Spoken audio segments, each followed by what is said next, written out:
Sen neye bakıyorsun Foreman? Hiçbir şey. Ne oldu? Bir parça ekmek bile alamıyor musun?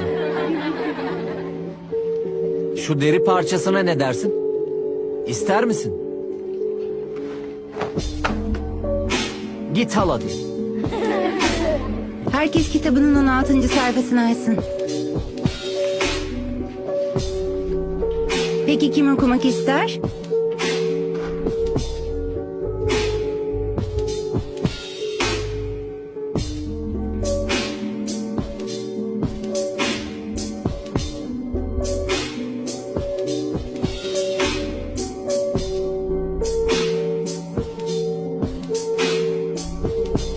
Jason, göster kendini.